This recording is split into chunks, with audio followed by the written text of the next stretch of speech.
I love how passionate my hometown is when it comes to loving their pets, so it's no surprise that a cafe in Seattle's Queen Anne neighborhood was designed specifically with dogs in mind. They aren't just welcome to sit inside, they're served their own carefully prepared meal while the pet parents enjoy human snacks and drinks. And here to share more is Coby Cafe owner Mary Wu. Thank you for being here. Thank you for having us. I love this concept, and we're cooking for the dogs today, so what are we making? Yes, we're making Woofles. They're mini waffles made for dogs with human-grade ingredients, just 4 ingredients. Ooh, easy. Okay, so you're gonna show me how to make it. Yes. Let's get started. All right, so we have here spinach powder, unsweetened applesauce, coconut milk, and oat flour, and then just some water. So we can start by mixing the spinach powder in the water and just make sure it's well dissolved. Okay. Yep. Boom.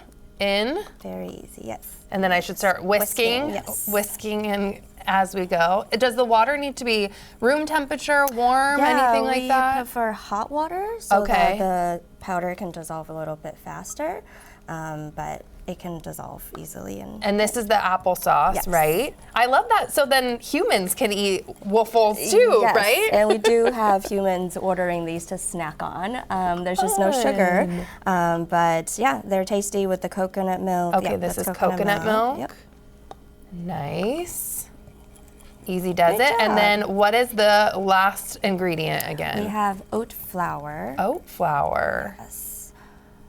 And dissolve that baby in. And then while I'm whisking this, what do you recommend? You recommend putting it in like a little bottle like that, right? Yeah, so we put them in the squeeze bottle and we just cut the top off a little bit so that it's easier to come out. And yeah, it's easy to shake up and squeeze into the molds because the molds are really tiny.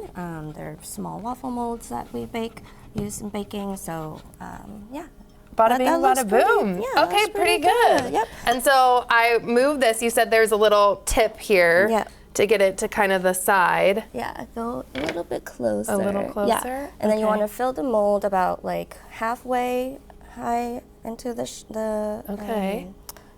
so that it can rise a little bit. This is like what it looks like after. So how long would something like this bake for? Yeah, so we need to put it in the oven at 350 degrees for about 30 minutes. We want it to have a little bit of golden brown on the top, and it's well cooked that way. And then you can store it in the fridge or in the freezer, and it stores really well in the freezer.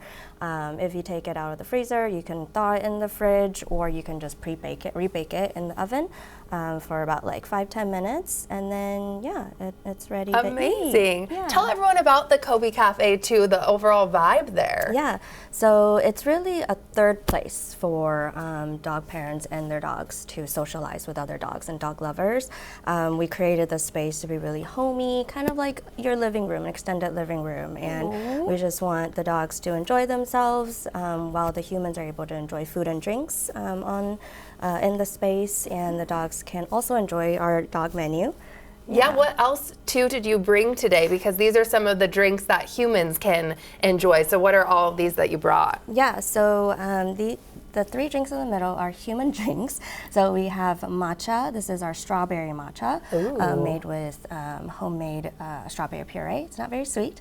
And then we have our mango matcha. This is our newest addition to the matcha family here on our menu.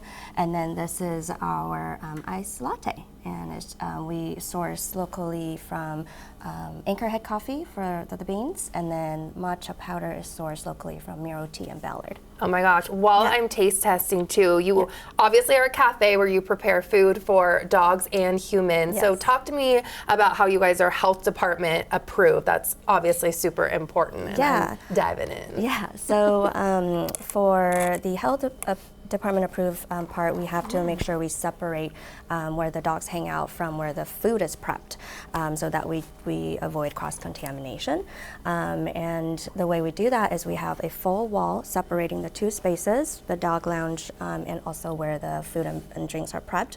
There's a separate entrance for both sides. Awesome. So people who want to just grab food and drinks to go, they can go to the food side, grab food and drinks to go, or they can even sit. There's a few seats there that they can sit and watch the dogs. The the wall is half window, so you can see through the other side. It's really fun to watch. Cute. Yeah, and then the dog lounge has its own separate entrance where the dogs enter with their parents. So yeah. Amazing. So I want to meet Coby. Obviously the cafe is named after him, and so he's coming out right now in the world's cutest little outfit, and then we are going to see how he likes the final product of his Woofles. Okay, and I apparently know he can do some tricks. So sit, paw, paw. Good boy. Oh my goodness. I think he really likes it. I'm a sucker, so he just has to do one trick for me, and then he gets all the treats. Thank you so much for coming and bringing this angel. Yeah. Oh my gosh, it's everything in me to not want to steal him. Thank you, thank you, thank you. Before heading to Coby's Cafe, you'll need to register your dog and pay a $9 fee. All dogs, of course, need to be up to date with their vaccines and feeling good. You'll find all the fun details on their website.